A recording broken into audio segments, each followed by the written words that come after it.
Hello and welcome back to this online platform Shivalik study Adda. My self महिमा त्रिवेदी। आज के session में हम UPHESC 2016 के असिस्टेंट प्रोफेसर ज्योग्राफी के प्रीवियस ईयर पेपर के बारे में बात करेंगे, जिसका पार्ट 1 हम लोगों ने सॉल्व कर लिया है और आज हम पार्ट 2 सॉल्व करेंगे, जिसमें हम क्वेश्चन नंबर 36 से लेकर क्वेश्चन नंबर 70 तक के प्रश्नों की विस्तृत व्याख्या को देखेंगे और साथ ही साथ नवीनतम आंकड़ों को भी शामिल किया जाएगा। ये जो सेशन है ये आपके आने वाले सभी एग्जाम जो ज्योग्राफी से रिलेटेड है, assistant professor, UGC net, JRF, TCT, PhD सभी एग्जाम्स के लिए हेल्पफुल होने वाला है। काफ़ी इंपॉर्टेंट ये सेशन है। चलिए शुरू करते हैं आज का वीडियो। Question number 36। जिन आवृत्तियों की एक श्रृंखला श्रेणी के वितरण की प्रकृति सममितीय है, तब निम्नलिखित में से कौन सा उत्तर सही है? विकल्प ए माध्यिका इज इक्वल टू 3 बहुलक माइनस 2 माध्य, विकल्प बी माध्य इज इक्वल टू माध्यिका माइनस 2 बहुलक, विकल्प सी बहुलक इज इक्वल टू माध्य प्लस माध्यिका, विकल्प डी बहुलक इज इक्वल टू 3 माध्यिका माइनस 2 माध्य। यहाँ पर प्रकृति सममितीय बता रहा है, सिमेट्रिकल। क्वेश्चन में सिमेट्रिकल जो सीरीज है फ्रीक्वेंसीज की वो सिमेट्रिकल है। उसके आधार पर यहाँ जो विकल्प दिए हुए हैं ये इनमें से एक भी विकल्प सही नहीं है। इसके आधार पर जब प्रकृति सममितीय होती है, फ्रीक्वेंसी सीरीज की प्रकृति सिमेट्रिकल होती है, तो बहुलक बराबर माध्यिका बराबर माध्य, तब बहुलक, माध्य और माध्यिका ये तीनों बराबर होते हैं, एक समान होते हैं सममितीय प्रकृति में। और यहाँ पर असममितीय, जब फ्रीक्वेंसी सीरीज जो होती है वो असममित होती है, असिमेट्रिकल होती है, तब जो क्वेश्चन में विकल्प डी दिया हुआ है, बहुलक इज इक्वल टू 3 माध्यिका माइनस 2 माध्य, इस आधार पर जब फ्रीक्वेंसी असममित होगी तब यह आंसर जो है सही होगा। बहुलक इज इक्वल टू 3 माध्यिका माइनस 2 माध्य। सममिति में बहुलक इज इक्वल टू माध्यिका इज इक्वल टू माध्य, तीनों बराबर होते हैं। आगे देखते हैं क्वेश्चन नंबर 37। निम्नलिखित में से किसकी क्रियाकलापों के कारण पेडेस्ट्रल सेलों का निर्माण होता है? विकल्प ए है नदी, विकल्प बी भूमिगत जल, विकल्प सी समुद्री अपरतन, विकल्प डी हवा। इस प्रश्न का राइट आंसर होगा विकल्प डी हवा, पवन द्वारा। पेडेस्ट्रल सैलो ये क्या है आपकी, चाहे इनको मशरूम रॉक कहिए या फिर इन्हें छत्रक शिला, हिंदी में क्या कहते हैं, छत्रक शिला, मशरूम रॉक या पेडेस्ट्रल, ये तीनों एक ही हैं। जब पवन के मार्ग में लंबवत कुछ इस प्रकार से चट्टानें, कोमल और कठोर, कोमल चट्टानें, मुलायम चट्टानें और कठोर चट्टानों का कुछ इस प्रकार से लंबवत रूप होता है। जब पवन चलती हैं तो कोमल चट्टानों को अपर्दित कर देती हैं, कोमल चट्टानों को अपर्दित करती हुई चलती हैं और कठोर चट्टानों का कुछ इस प्रकार से स्थलाकृति का निर्माण होता है, जिसे छत्रक शिला, पेडेस्ट्रल सेल या रॉक या फिर मशरूम रॉक के नाम से जाना जाता है। आगे बढ़ते हैं क्वेश्चन नंबर 38। तापमान का सामान्य अवनत दर कहाँ तक पाया जाता है? विकल्प ए है समताप मंडल, विकल्प बी है स्ट्रेटोपॉज, विकल्प सी ट्रोपोपॉज, विकल्प डी मेसोपॉज। इस प्रश्न का राइट आंसर होगा विकल्प सी ट्रोपोपॉज। तापमान का सामान्य अवनत दर जो होता है वो 1000 मीटर पर 6.5 डिग्री सेंटीग्रेड तापमान ऊंचाई पर जाने पर कम होता है। इतनी हाइट पर जाने पर तापमान में कमी आती है, किस दर से? 6.5 डिग्री सेंटीग्रेड की दर से। ये किस कारण से होता है? ऊंचाई के साथ तापमान में जो कमी पाई जाती है वो क्यों पाई जाती है? इसलिए क्योंकि वायुमंडलीय गैसों के जैसे जैसे हम ऊंचाई पर बढ़ते हैं तो वायुमंडलीय जो गैसें होती हैं, गैसों के घनत्व में कमी होती है, वायुदाब में भी ऊंचाई पर बढ़ने पर कमी होती है एवं कणकीय पदार्थों में, कणकीय पदार्थों में भी कमी पाई जाती है। कमी के कारण ही जैसे जैसे हम ऊंचाई पर बढ़ते हैं तो तापमान में एक ह्रास होता है। उसका क्या दर है? 1000 मीटर की ऊंचाई पर जाने पर 6.5 डिग्री सेंटीग्रेड का तापमान कम होता है। यदि 100 मीटर पर पूछता है यहाँ पर, तो 100 मीटर पर 165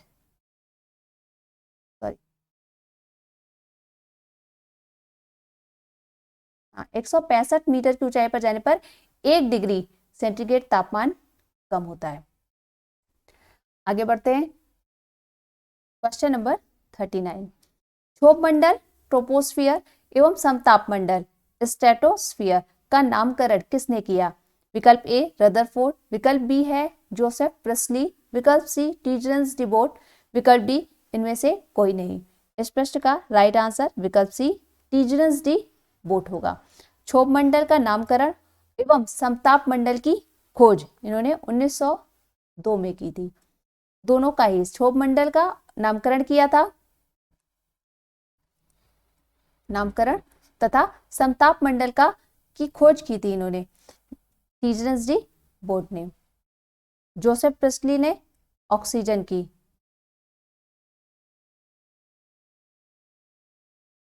चलिए आगे बढ़ते हैं, क्वेश्चन नंबर 40। कोरियालिस प्रभाव किस कारण से उत्पन्न होता है? विकल्प ए पृथ्वी की दैनिक गति, विकल्प बी पृथ्वी की वार्षिक गति, विकल्प सी पृथ्वी की दैनिक एवं वार्षिक गति, विकल्प डी है वायु भार का ढलान। इस प्रश्न का सही आंसर होगा विकल्प ए पृथ्वी की दैनिक गति।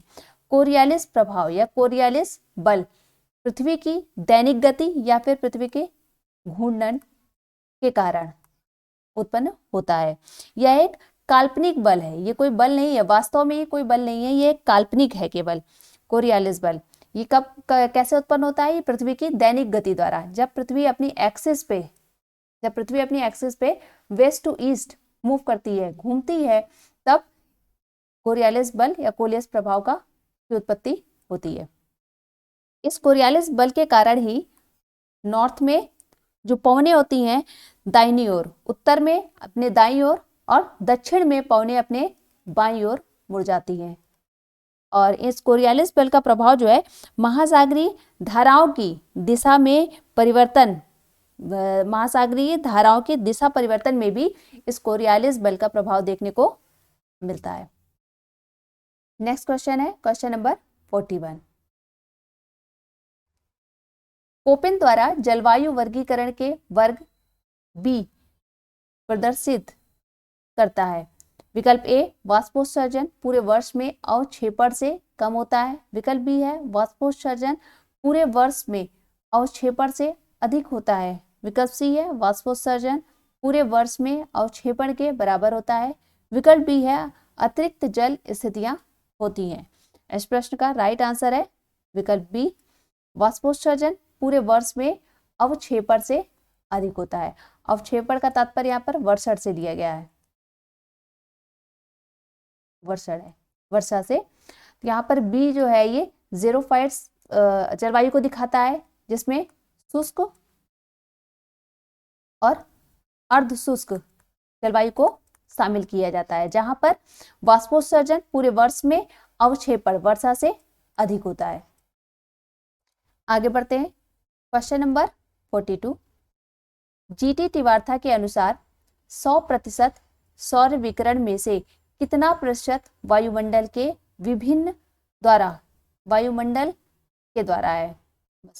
के द्वारा अवशोषित किया जाता है? विकल्प ए 10%, विकल्प बी है 30%, विकल्प सी 20% और विकल्प डी 40%। इस प्रश्न का राइट आंसर है 48%। इनमें से कोई भी नहीं है। 48% है सौरिक विकिरण का वायुमंडल 48% अवशोषित कर लेता है। देखते हैं कैसे। वायुमंडल में विभिन्न गैसें पाई जाती हैं, जैसे ओजोन, ऑक्सीजन है, जलकण, ये क्या करते हैं, सौर्यिक ऊर्जा का, सूर्य की ऊर्जा का या सौर्यिक ऊर्जा का 14% अवशोषित कर लेते हैं, वायुमंडल में रोके रहते हैं। और बहिर्गामी पार्थिव विकिरण द्वारा, बहिर्गामी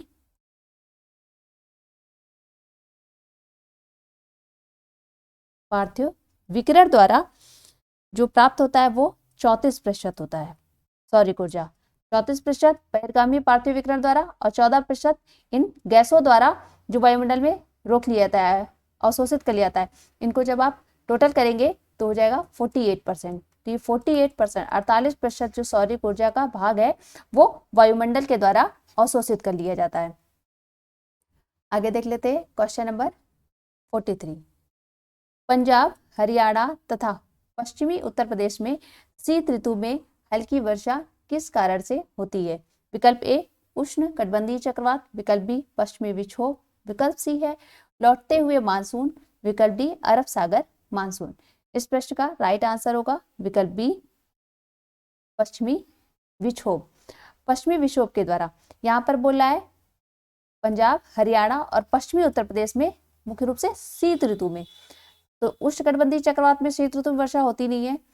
लौटते हुए मानसून में भी उत्तर पश्चिम भारत में या पंजाब हरियाणा में वर्षा नहीं होती, बल्कि तमिलनाडु में वर्षा प्राप्त होती है। और अरब सागरी मानसून में भी शीत ऋतु में वर्षा नहीं प्राप्त होती। तो सही आंसर होगा इसका पश्चिमी विक्षोभ। विक्षोभ का मुख्य तात्पर्य जो होता है वो क्या होता है, बात इसका जो अर्थ होता है वो चक्रवात से है। पश्चिम से आते हैं जो चक्रवात, उन्हीं से वर्षा होती है। शीतोष्ण, मुख्य रूप से शीतोष्ण चक्रवात जो होते हैं वो भूमध्य सागर के आसपास उत्पन्न होते हैं और पश्चिम से वो होते हुए उत्तर पश्चिम भारत में, पंजाब में, हरियाणा में वर्षा तथा हिमपात करते हैं। आगे देख लेते हैं क्वेश्चन नंबर 44। निम्नलिखित कथनों में से भूमंडलीय ऊष्मीकरण के बारे में कौन सा कथन सत्य है? पहला है भूमंडलीय तापीकरण औसत वैश्विक तापमान में वृद्धि को दर्शाता है। दूसरा है वायुमंडलीय ऊष्मीकरण, ऊष्मीकरण का मुख्य कारण पृथ्वी के वायुमंडल में CO2 SO2 का संग्रहण है। SO2 यहाँ पे लिखा है, देखिए SO2 का संग्रहण है। विकल्प ए है केवल एक, विकल्प बी केवल दो, विकल्प सी एक तथा दो दोनों, विकल्प डी उपयुक्त में से कोई नहीं।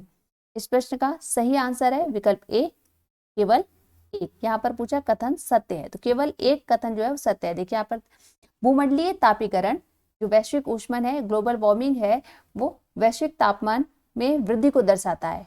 भूमंडलीय तापीकरण किसको दिखाता है? वैश्विक तापमान को, ग्लोबल वार्मिंग को दर्शा रहा है, ये बात सही है। दूसरा है भूमंडलीय ऊष्मीकरण का मुख्य कारण जो है पृथ्वी के वायुमंडल में SO2 का होना नहीं है, बल्कि CO2 का। प्रमुख जो है कार्बन डाइऑक्साइड गैस के कारण ही भूमंडलीय ऊष्मीकरण हो रहा है। वैश्विक तापमान जो है वो बढ़ रहा है। CO2 मुख्य गैस कौन सी है? कार्बन डाइऑक्साइड, SO2 नहीं। इस प्रकार से केवल एक जो कथन है वो सही है। नेक्स्ट क्वेश्चन है क्वेश्चन नंबर 45। निम्नलिखित में से प्रवाल भित्तियों के हिमानी नियंत्रण सिद्धांत के प्रतिपादक कौन है? विकल्प ए है रीगिनॉल्ड ए डेली, विकल्प बी है चार्ल्स डार्विन, विकल्प सी जॉन मरे, विकल्प डी विलियम एम डेविस। इस प्रश्न का राइट आंसर है विकल्प ए डेली। डेली द्वारा हिमानी नियंत्रण प्रवाल भित्तियों से, इसको जरूर याद करिएगा, प्रवाल भित्ति और एक ज्वार भाटा संबंधित जो सिद्धांत दिए गए हैं उनमें थोड़ा कंफ्यूजन हो जाता है। ये प्रवाल भित्तियों से संबंधित है हिमानी नियंत्रण सिद्धांत, ये दिया था डेली ने, रीगिनॉल्ड ए डेरी ने। जबकि चार्ल्स डार्विन ने कौन सा सिद्धांत दिया था? अवतलन सिद्धांत। अवतलन सिद्धांत। जॉन मरे ने स्थिर स्थल सिद्धांत, स्थिर स्थल सिद्धांत। और डेविस ने अवतलन सिद्धांत को ही पुनर्जीवित किया था। चार्ल्स डार्विन के द्वारा दिए गए सिद्धांत को इन्होंने, डेविस ने पुनर्जीवित किया था। आगे देख लेते हैं क्वेश्चन नंबर 46।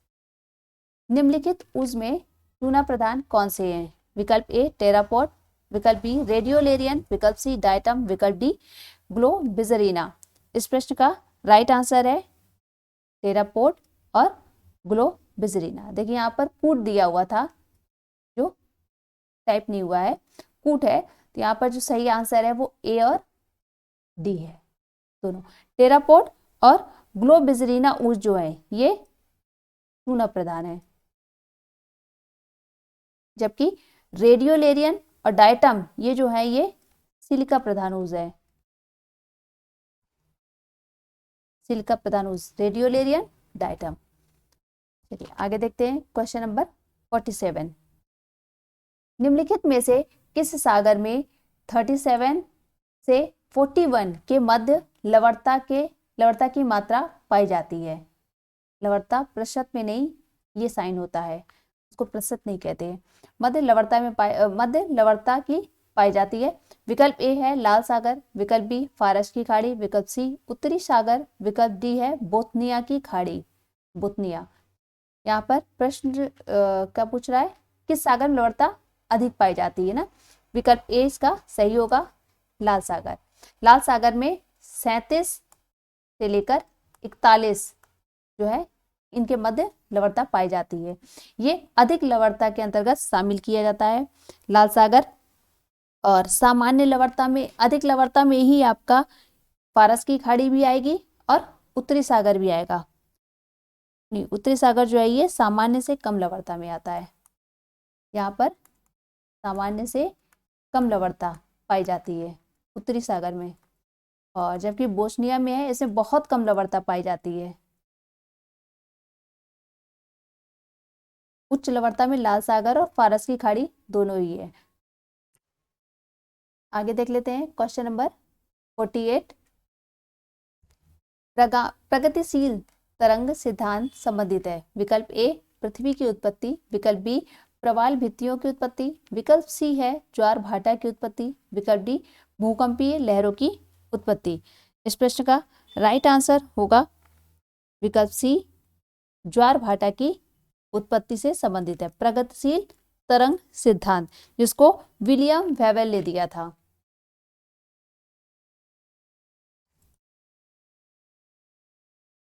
विलियम वेवेल ने प्रगतिशील तरंग सिद्धांत, ज्वार भाटा की उत्पत्ति से संबंधित सिद्धांत दिया था इन्होंने। आगे देख लेते हैं क्वेश्चन नंबर 49। निम्नलिखित में से कौन पेटी अश्व अक्षांश कहलाती है? विकल्प ए भूमध्य रेखीय निम्न दबाव पेटी, विकल्प बी है उपोष्ण कटिबंधीय उच्च दबाव पेटी, विकल्प सी उपध्रुवीय निम्न दबाव पेटी, विकल्प डी उपर्युक्त में से कोई नहीं। इस प्रश्न का राइट आंसर है विकल्प बी, उपोष्ण कटिबंधीय उच्च वायुदाब पेटी को अश्व अक्षांश कहा जाता है। इजी क्वेश्चन है और ये कई बार रिपीट किया गया है। नेक्स्ट क्वेश्चन है क्वेश्चन नंबर 51। निम्नलिखित में से किस प्रदेश में पशुपालन सर्वाधिक विकसित है? विकल्प ए भूमध्य रेखीय प्रदेश, विकल्प बी उष्ण कटिबंधीय प्रदेश, विकल्प सी प्रेरी एवं स्टेपी प्रदेश, विकल्प डी ध्रुवीय प्रदेश।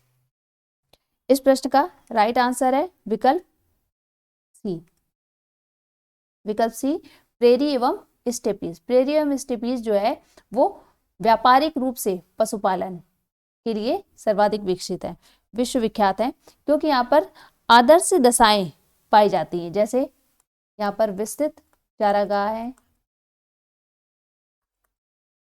विस्तृत चारागाह है। यहाँ की जो जलवायु है वो कैसी है? शीतोष्ण, शीतोष्ण जलवायु है। स्वास्थ्यवर्धक यहाँ का पर्यावरण है, स्वास्थ्यवर्धक पर्यावरण, जिसके कारण प्रेरी, स्टेपी और इनके अलावा भूमध्य सागरीय क्षेत्र, भूमध्य सागरीय क्षेत्र और समशीतोष्ण समशीतोष्ण प्रदेश पशुपालन के लिए विकसित है। आगे बढ़ते हैं क्वेश्चन नंबर 52, मापक के आधार पर विश्व का प्रथम मानचित्र बनाने वाले व्यक्ति कौन थे? विकल्प ए अनेक्सिमेंडर, विकल्प बी होमर, विकल्प सी अरस्तु, विकल्प डी हिकेटियस। इस प्रश्न का सही आंसर विकल्प ए अनेक्सिमेंडर होगा। अनेक्सिमेंडर जो थे उन्होंने मापक के आधार पर विश्व का प्रथम मानचित्र, मापक के आधार पर, ये जरूर ध्यान रखिएगा, मापक के आधार पर इन्होंने विश्व का प्रथम मानचित्र बनाया था अनेक्सिमेंडर। और अनेक्सिमेंडर को गणित भूगोल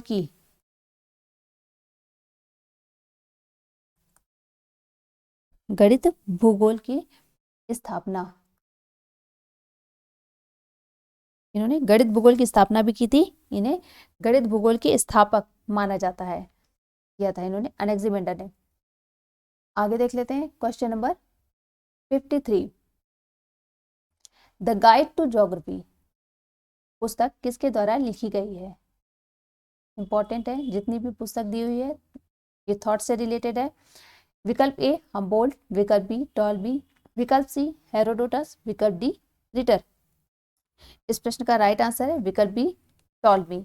टॉलमी द्वारा लिखी गई पुस्तक है द गाइड टू ज्योग्राफी। ये 8 या 8 वॉल्यूम्स में है ये बुक जो है, उन्होंने 8 वॉल्यूम इसके दिए हैं इन्होंने। और इस बुक में इन्होंने मानचित्र प्रक्षेपों के उत्तम सिद्धांत बताए हैं।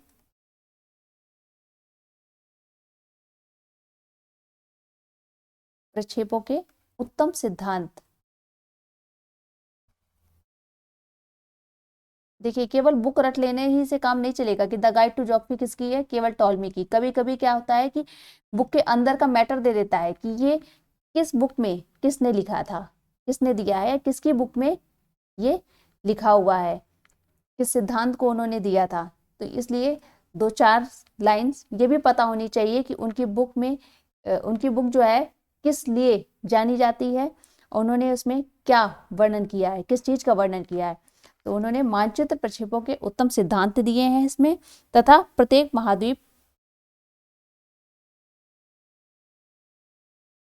महाद्वीप देश और उनकी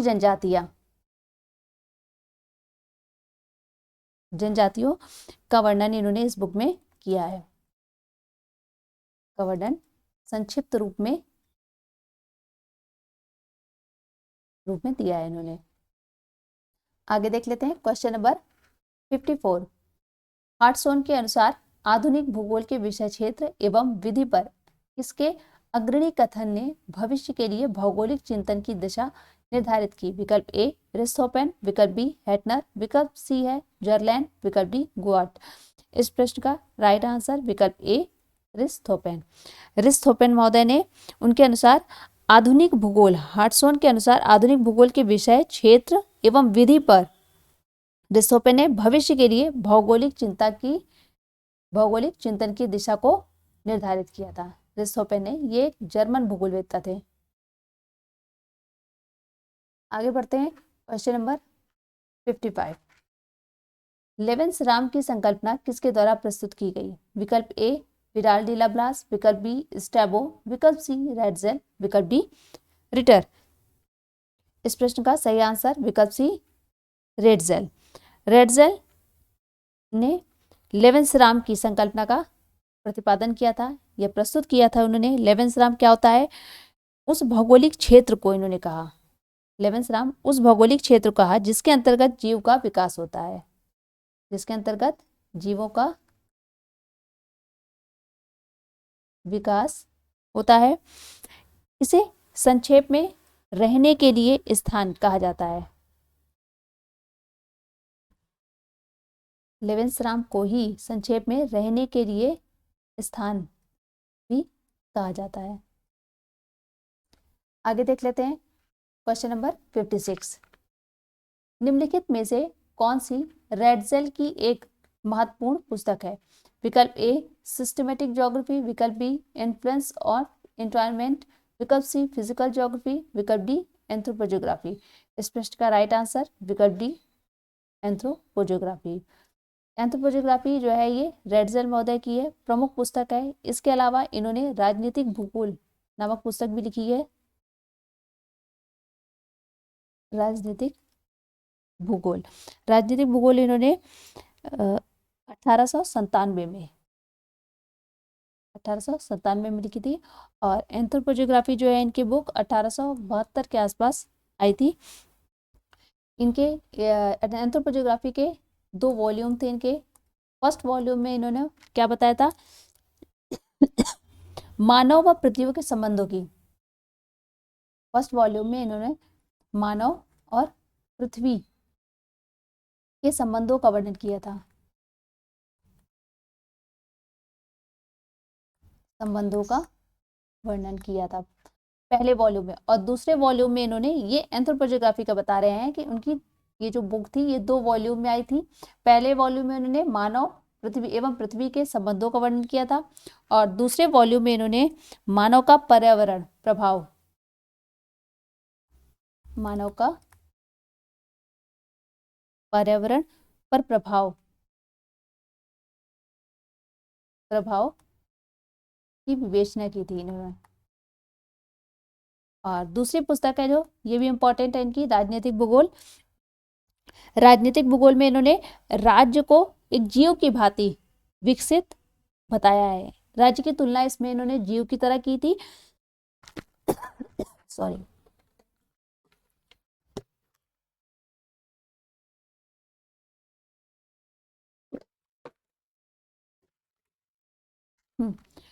दूसरी जो है इनकी पुस्तक राजनीतिक भूगोल। राजनीतिक भूगोल में इन्होंने राज्य की तुलना जीव से की और यह भी बताया कि राज्य जीव की भांति विकसित बने, अन्यथा समाप्त हो जाएगा। चलिए आगे देखते हैं क्वेश्चन नंबर 57। निम्नलिखित में से भूगोल में प्रसिद्ध निश्चयवादी कौन है? विकल्प ए सैंपल, विकल्प बी ब्लास, विकल्प सी ब्रूंस, विकल्प डी हम्बोल्ट। इस प्रश्न का राइट आंसर विकल्प ए सैंपल। सैंपल जो है ये प्रसिद्ध भूगोल में प्रसिद्ध निश्चयवादी विचारधारा के समर्थक रही हैं, जबकि ब्लास और ब्रूंस ये दोनों संभववादी विचारधारा के समर्थक थे। और ये हम्बोल्ट जो है ये किसी भी विचारधारा के समर्थक नहीं है, ये मुख्य रूप से प्रकृति विज्ञानी और खोज करता रहे हैं। आगे देखते हैं क्वेश्चन नंबर 58। कल्याणकारी भूगोल की मूल अवधारणा निम्नलिखित किसी एक के विश्लेषण पर बल देता है? विकल्प ए नगरीय औद्योगिक विकास, विकल्प बी है सार्वजनिक एवं गैर सरकारी भागीदारी में विकास, विकल्प सी संतुलित प्रादेशिक विकास, विकल्प डी है जीवन की गुणवत्ता के पहलू। इस प्रश्न का राइट आंसर है विकल्प सी संतुलित प्रादेशिक विकास। पहले यहां समझते हैं कल्याणकारी भूगोल क्या है। कल्याणकारी भूगोल का जो उदय हुआ था वो मुख्य रूप से मात्रात्मक क्रांति और स्थानिक विश्लेषण की प्रतिक्रिया के स्वरूप, मात्रात्मक क्रांति और स्थानिक विश्लेषण के प्रतिक्रिया स्वरूप 1970 के दशक में इसका उत्थान हुआ था या उदय हुआ था कल्याणकारी भूगोल का। इसके जो स्थापक रहे हैं वो Smith, DM Smith. DM Smith ने इस विचारधारा को सामने लाया था, डीएम स्मिथ। और इसमें जो इसका उद्देश्य है इस कल्याणकारी भूगोल का, सामाजिक समस्याओं के समाधान से संबंधित है। सामाजिक समस्याओं के समाधान से संबंधित विचारधारा है, संबंधित है। सामाजिक समस्या कैसे हुई? जैसे समाज में व्याप्त असमानताएं हैं, आर्थिक रूप से असमानता है, सामाजिक असमानता है या सामाजिक अन्याय है, तो उनको उन समस्याओं की खोज करना तथा उनके भौगोलिक कारणों की जांच करना, ये इसका प्रमुख उद्देश्य रहा है कल्याणकारी भूगोल का, जिसको डीएम स्मिथ ने इस अवधारणा को लाया था या विकसित किया था 1970 के दशक में। आगे देख लेते हैं क्वेश्चन नंबर 59। निम्नलिखित में से कोई एक का जनसंख्या की प्राकृतिक वृद्धि प्रतिफल है। विकल्प ए जन्म दर, विकल्प बी मृत्यु दर, विकल्प सी है प्रवजन, विकल्प डी प्रजननता तथा मर्त्यता। इस प्रश्न का राइट आंसर है विकल्प डी प्रजननता तथा मर्त्यता। यहाँ पर देखिए प्राकृतिक वृद्धि पूछा है, तो प्राकृतिक वृद्धि कब होती है? जब फर्टिलिटी और मोर्टिलिटी को ज्ञात किया जाता है, तब प्राकृतिक वृद्धि निकलती है, ज्ञात की जाती है। आगे देख लेते हैं क्वेश्चन नंबर 60। निम्नलिखित में से कौन यूरोपीय जनसंख्या समूह का एक प्रमुख कारक है? विकल्प ए प्राथमिक क्रिया, विकल्प बी उच्च वृद्धि दर, विकल्प सी नगरीकरण का उच्च स्तर, विकल्प डी प्रवासी जनसंख्या। इस प्रश्न का राइट आंसर विकल्प सी नगरीकरण का उच्च स्तर। ठीक है, देखिए यहाँ पर पूछ रहा है यूरोपीय जनसंख्या का प्रमुख कारक क्या है, समूह का, यूरोपीय जनसंख्या समूह का। वहां पर प्राइमरी सेक्टर, प्राइमरी क्रिया नहीं होती है, उच्च वृद्धि दर भी नहीं होगी वहां पर, प्रवासी जनसंख्या भी नहीं। वहां का जो प्रमुख कारक है उस समूह का यूरोपीय जनसंख्या हाई अर्बनाइजेशन है, उच्च नगरीकरण है। यूरोपियन जो कंट्री हैं उनमें अधिकांश कंट्री ऐसी है जहां पर 98% तक अर्बन पॉपुलेशन निवास कर रही है, अर्बन पॉपुलेशन है। नगरीकरण 98% तक पाया जाता है, उच्च नगरीकरण है। आगे बढ़ते हैं क्वेश्चन नंबर 61। विश्व को किसने जनसंख्या संसाधन प्रदेश में विभक्त किया? विकल्प ए है वॉरेन थॉमसन, विकल्प बी सीपी ब्लेकर, विकल्प सी है फ्रैंक नोटेस्टीन, विकल्प डी एडवर्ड एकरमैन। इस प्रश्न का राइट आंसर विकल्प D Edward Ackerman. Edward Ackerman ने 1970 में जनसंख्या संसाधन और तकनीकी को, पॉपुलेशन रिसोर्सेस और टेक्निक्स, तकनीकी को ध्यान में रखते हुए, इन तीनों को, जनसंख्या संसाधन और तकनीकी को ध्यान में रखते हुए 5 प्रदेशों में, विश्व को 5 प्रदेशों में विभक्त किया था। कौन कौन से प्रदेश थे वे? पहला संयुक्त राज्य अमेरिका प्रकार,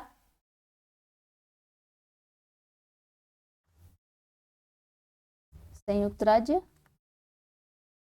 अमेरिका प्रकार प्रदेश। फिर दूसरा है यूरोपीय प्रकार का क्षेत्र,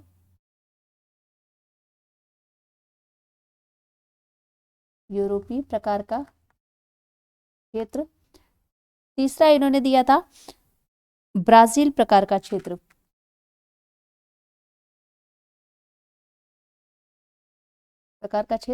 और चौथा है मिश्र प्रकार का क्षेत्र।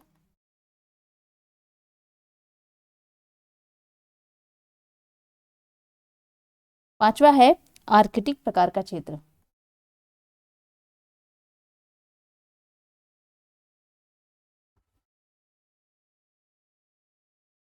आर्कटिक प्रकार का क्षेत्र। इन 5 जनसंख्या संसाधन प्रदेशों में विश्व को इन्होंने विभक्त किया था 1970 में। आगे बढ़ते हैं क्वेश्चन नंबर 62। सूची 1 को सूची 2 से सुमेलित करना है। सूची 1 में सिद्धांत दिए हुए, सूची 2 में उनके प्रतिपादक दिए हुए। विकल्प ए है आपका कोटिया का नियम, बी है प्राथमिक नगर का सिद्धांत, विकल्प सी केंद्र स्थल सिद्धांत, विकल्प डी नगरीय भूमि उपयोग का सेक्टर। यहाँ पर मिलान कर लेते हैं। कोटि आकार नियम जो है आपका, ये जीके जिव द्वारा दिया गया है। प्राथमिक नगर का सिद्धांत मार्क जेफरसन ने प्राइमेट सिटी का सिद्धांत दिया था। केंद्र स्थल सिद्धांत क्रिस्टॉलर महोदय का है, और नगरीय भूमि उपयोग का सेक्टर सिद्धांत जो है ये होमर होयट का है। सेक्टर थ्योरी उन्होंने दिया था, वो होमर होयट की है। एक बार फिर से देख लीजिए। कोटि आकार नियम जीके जिव, प्राथमिक नगर का सिद्धांत मार्क जेफरसन, केंद्र स्थल सिद्धांत डब्ल्यू क्रिस्टॉलर, और नगरीय भूमि उपयोग का सेक्टर ये होमर होयट एच होयट द्वारा दिया गया है। चलिए आगे बढ़ते हैं क्वेश्चन नंबर 63। निम्नलिखित में से किस प्रदेश में नाभिकीय अधिवास पाए जाते हैं? विकल्प ए पर्वतीय प्रदेश, विकल्प बी अधिक आर्द्र प्रदेश, विकल्प सी शुष्क प्रदेश, विकल्प डी डेल्टा प्रदेश। इस प्रश्न का राइट आंसर विकल्प सी शुष्क प्रदेश। शुष्क प्रदेश में नाभिकीय अधिवास पाए जाते हैं। नाभिकीय अधिवास क्या होता है? न्यूक्लिएटेड सेटलमेंट जिसे कहते हैं। जब केंद्र में कोई जैसे मंदिर हो या सरपंच का घर हो, कोई ऐसे स्थान जैसे बाजार हो, केंद्र में मनोरंजन का साधन हो, कोई पार्क हो, इनके आसपास जो अधिवास विकसित हो जाता है, आसपास जो अधिवास विकसित होता है उसे ही नाभिकीय अधिवास के रूप में जाना जाता है। और नाभिकीय अधिवास जो है वो शुष्क प्रदेशों में पाए जाते हैं। आगे देखते हैं क्वेश्चन नंबर 64। नगर की आकारिकी पर प्रभाव डालने वाली सबसे प्रमुख कारक है। विकल्प ए जलवायु, विकल्प बी बसाव स्थल, विकल्प सी मिट्टी की विशेषता, विकल्प डी जलापूर्ति। इस प्रश्न का सही आंसर विकल्प बी बसाव स्थल। देखिए यहाँ पर नगर की आकारिकी पर प्राकृतिक कारक भी प्रभाव डालते हैं और सांस्कृतिक कारक भी प्रभाव डालते हैं, दोनों ही। तो प्राकृतिक में जलवायु भी है, मिट्टी की विशेषता भी है और जलापूर्ति भी है, ये तीनों ही है। लेकिन जो सबसे प्रमुख कारक पूछ रहा है तो प्रमुख कारक जो है ये साइट होता है, साइट और लोकेशन। ये जो किसी भी आकारिकी पर, नगर की आकारिकी के पर प्रभाव डालने वाला सबसे प्रमुख कारक है। कोई भी जब बसाव स्थल, पहले बसाव स्थल देखा जाता है, लोकेशन उस जगह की देखी जाती है, उसके आधार पर ही वहां पर बसाव किया जाता है। जैसे कोई मैदान है, मैदान में चारों तरफ से जो कोई मैदान में विकसित है कोई नगर या कोई बसाव जो है वो मैदानी भाग में है, तो वो चारों ओर से उसका विकास कैसे होगा? चारों ओर से चतुर्दिक रूप से उसका विकास होगा। जबकि अगर समुद्र तटीय क्षेत्र में यहाँ पर कोई सेटलमेंट होता है, विकसित होता है, तो उसका जो लोकेशन होगा उसमें चारों तरफ से विकास नहीं होगा, क्योंकि एक तरफ से तो समुद्र ही है तो बाधित कर देगा उसके विकास को। इसलिए जो साइट होता है, बसाव स्थल, लोकेशन, वो सबसे प्रमुख कारक होती है नगर की आकारिकी को प्रभावित करने में। आगे देख लेते हैं क्वेश्चन नंबर 65। बर्गेस के संकेंद्रित खंड सिद्धांत में अच्छे आवासीय क्षेत्र कहाँ पाए जाते हैं? विकल्प ए खंड 1, विकल्प बी खंड 2, विकल्प सी खंड 3, विकल्प डी खंड 4। इस प्रश्न का राइट आंसर विकल्प डी खंड 4। बर्गेस महोदय ने 1927 में नगरीय भूमि उपयोग से संबंधित सिद्धांत दिया था। नगरीय भूमि उपयोग से संबंधित सिद्धांत दिया था, कॉन्सेंट्रिक जोन थ्योरी, जिसे संकेंद्रीय खंड सिद्धांत कहा जाता है, 1927 में, जिसमें इन्होंने इस थ्योरी को कई जोन में बताया था। उन्होंने एक चित्र के, एक डायग्राम के माध्यम से, जिसमें खंड 4 में इन्होंने अच्छे आवासीय क्षेत्र की बात कही थी, श्रेष्ठतर मकान की बात कही थी उन्होंने। आगे बढ़ते हैं क्वेश्चन नंबर 66। अधिवासों के मध्य अलगाव बिंदु के सीमांकन हेतु फुटकर व्यापार सिद्धांत या नियम निम्नलिखित में से प्रतिपादित किया गया। विकल्प ए BJL बैरी, विकल्प बी PD गनवर्स, विकल्प सी है RJ रैली, विकल्प डी CD हैरिस। इस प्रश्न का सही आंसर जो है विकल्प सी RJ रैली ने। RJ रैली ने फुटकर व्यापार सिद्धांत या फुटकर व्यापार नियम का प्रतिपादन किया था, जबकि PD कन्वर्स जो है, ये PD कन्वर्स ने अलगाव बिंदु नियम, अलगाव बिंदु नियम, जिसे ब्रेकिंग पॉइंट थ्योरी कहा जाता है, उसका प्रतिपादन PD कन्वर्स ने किया था और RJ रैली ने फुटकर व्यापार सिद्धांत का प्रतिपादन किया। आगे देख लेते हैं क्वेश्चन नंबर 67। कृषि उत्पादकता के मापक का सूत्र किसने दिया था? कृषि उत्पादकता है, उत्पादकता। विकल्प ए CD हैरिस, विकल्प बी वॉन थ्यूनन, विकल्प सी M सफी, विकल्प डी A वेबर। इस प्रश्न का राइट आंसर है विकल्प सी M सफी।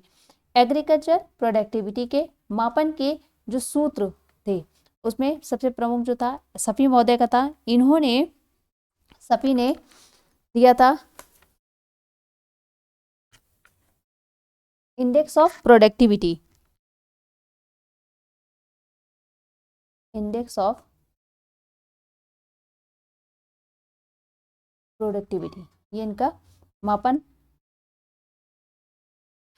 विधि है। कृषि उत्पादकता को मापन की विधि जो है एम सफी ने इंडेक्स ऑफ प्रोडक्टिविटी दी थी, जिसे हिंदी में कहते हैं विभिन्न फसलों की क्षेत्रीय उत्पादकता का सूचकांक, विभिन्न फसलों के क्षेत्रीय उत्पादकता का सूचकांक। इसी में और भी इंपॉर्टेंट है जिनका नाम, जैसे कैंडोल ने रैंक कोफिशिएंट मेथड दिया था, और जसबीर सिंह ने क्रॉप यील्ड कंस्ट्रक्शन इंडेक्स दिया था, डडले स्टाम्प ने कैरिंग कैपेसिटी ऑफ लैंड दी थी, और सफ़ी ने इंडेक्स ऑफ प्रोडक्टिविटी दिया था। और भारत के संदर्भ में हम देखते हैं तो एस भाटिया ने यूपी के, मुख्य रूप से यूपी के संदर्भ में एस भाटिया ने इफिशियंसी इंडेक्स मेथड, ये इंपॉर्टेंट है, भाटिया ने एस भाटिया ने यूपी के संदर्भ में कृषि उत्पादकता से संबंधित जो मापक विधि दी थी वो इफिशियंसी इंडेक्स मेथड थी। इफिशियंसी इंडेक्स मेथड इंपॉर्टेंट है ये। आगे बढ़ते हैं, क्वेश्चन नंबर 68। नीचे बर्गेस के मॉडल के अनुसार नगरीय संरचना के 4 संकेंद्रीय पेटियां दी गई हैं। इन्हें केंद्र के अपने उत्तर का नीचे दिए फुट से चयन कीजिए। इन्हें केंद्र के क्रम में व्यवस्थित करते हुए, केंद्र के क्रम में व्यवस्थित करते हुए उत्तर देना है।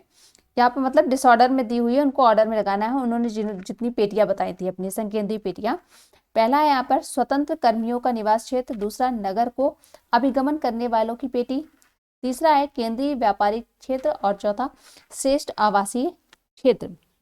अभी हम लोगों ने आगे देखा था कि बर्गेस ने 1927 में कॉन्सेंट्रिक जोन थ्योरी दी थी, और किस में था, नगरीय भूमि उपयोग से संबंधित ये सिद्धांत था, उनका मॉडल था, जिसमें उन्होंने कुछ पेटियों में 5 पेटी थी जिसमें बांटा था इन्होंने।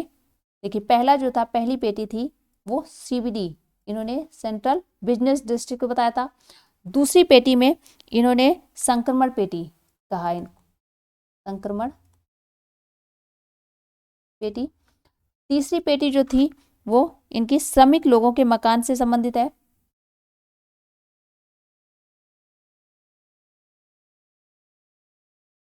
श्रमिक लोगों के मकान से, और चौथी पेटी जो थी वो श्रेष्ठतर मकान थे, श्रेष्ठतर मकान। और पांचवी पेटी में नगर को अभिगमन करने वालों की पेटी,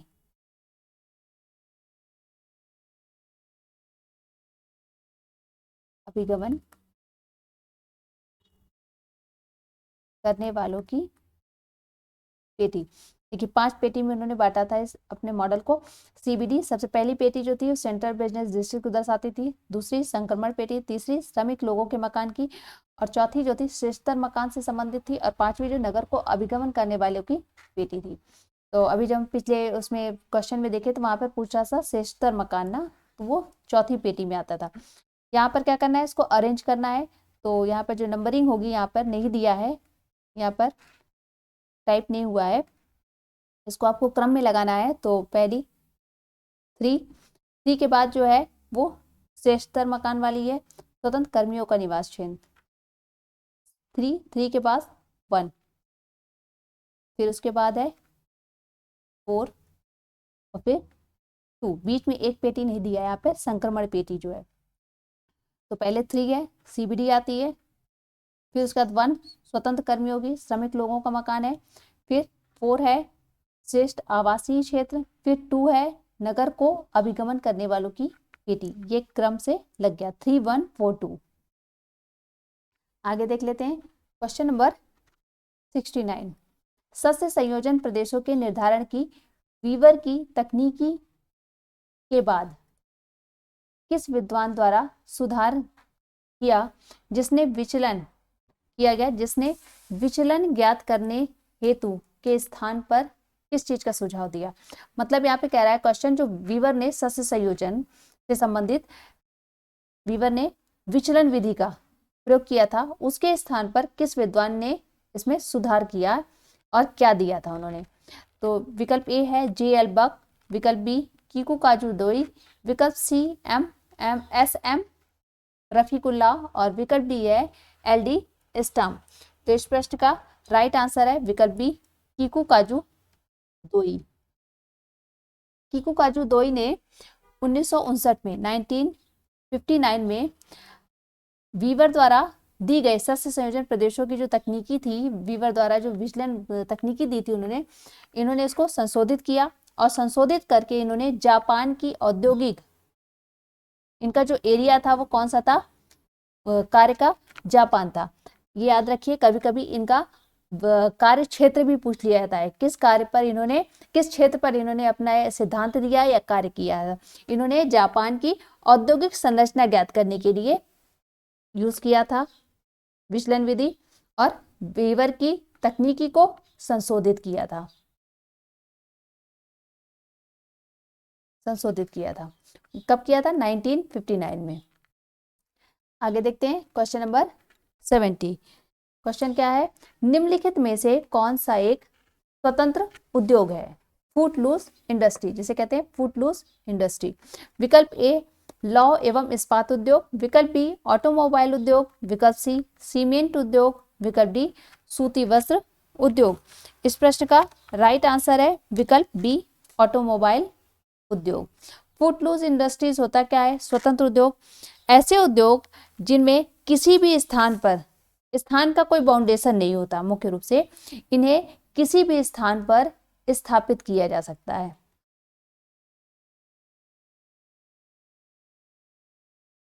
किसी भी स्थान पर स्थापित किया जा सकता है। और दूसरा है कि इनमें किसी संसाधन परिवहन, किसी भी संसाधनों, कच्चे माल तथा परिवहन जैसे कारकों का प्रभाव नहीं पड़ता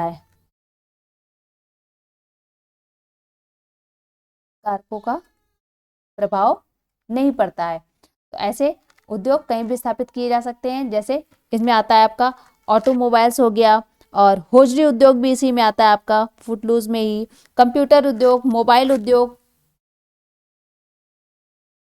कंप्यूटर इंडस्ट्री है,